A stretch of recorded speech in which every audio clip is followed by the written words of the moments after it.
We start, yes. Primero. Primero.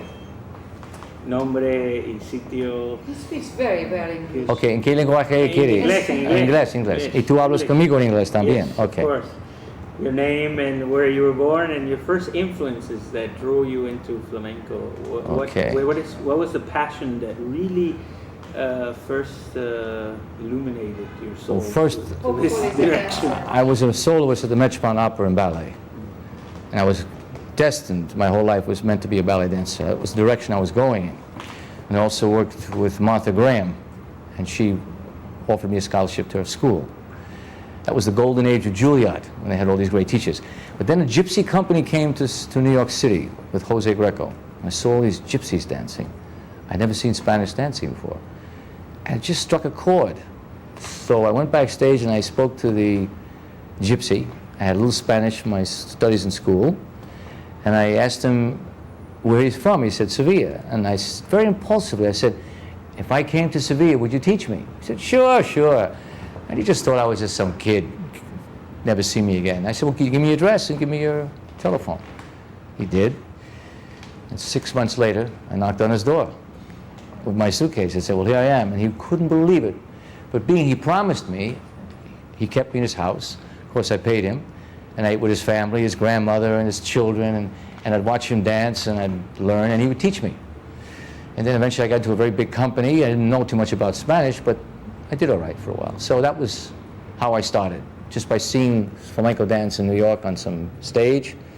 Some wonderful gypsies who were pure dancers. They had no training, they were born to dance. And that's what drew me into it. I think it was the spontaneity, as opposed to ballet, which was so controlled. Next. How do you see the flamenco, your students, the people here in New York that are drawn to flamenco, that are obsessed, that come from everywhere? How does that feel to you, and what is that relationship? Give you an example. I teach 2 psychiatrists.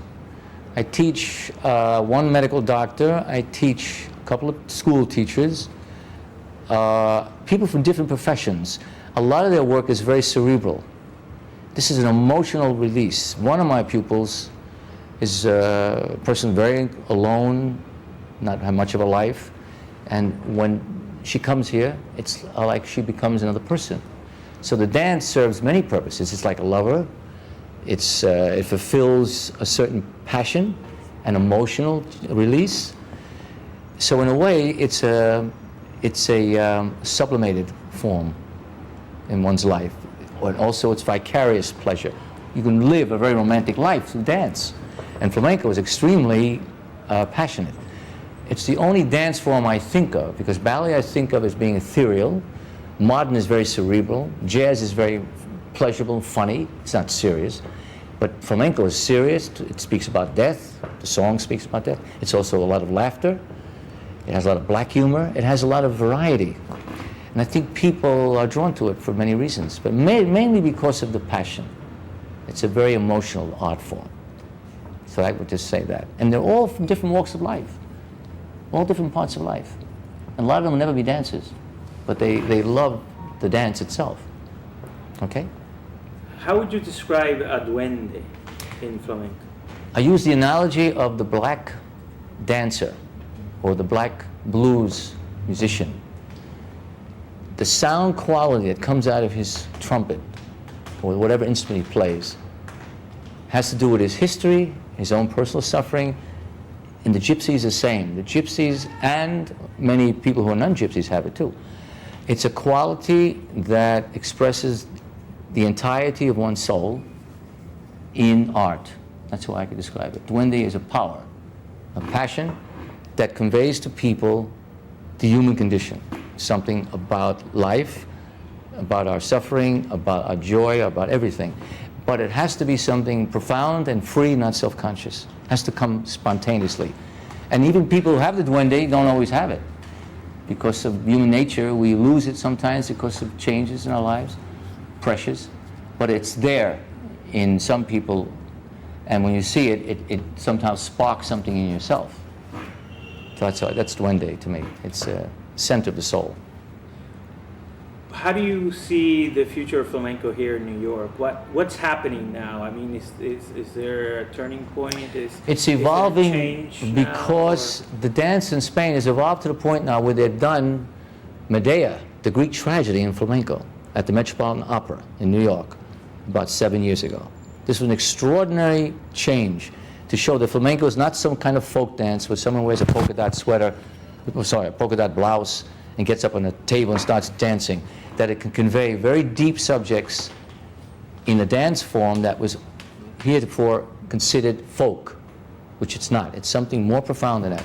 And also flamenco has evolved because the flamenco people have taken from jazz, they've taken from African rhythms and complicated the counter tempos of flamenco so much now that it's more fascinating. It's much more fascinating. At the same time, they've maintained the tradition. So you combine tradition with modern, you get a very interesting dance form. They always return to tradition. That's always there. So I think it's going to keep getting more and more popular because the artists coming from Spain now are getting better and better. So the puro is actually disappearing, or No, is it's not still? disappear. It never will disappear. It will continue forever. But what will happen, as in painting, you'll always have the Rembrandts, people who will continue with the classic style, but you'll also have people doing cubism, abstract, like Polak and all these famous people of the present generation in painting. The same thing in dance. You'll have the old traditional people.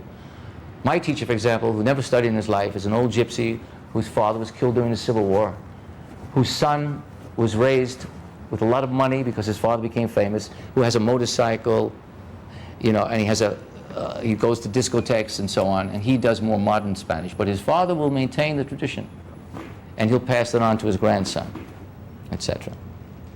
It'll never die. That's exactly what we wanted to hear. You actually did the whole, thank you very much, you did exactly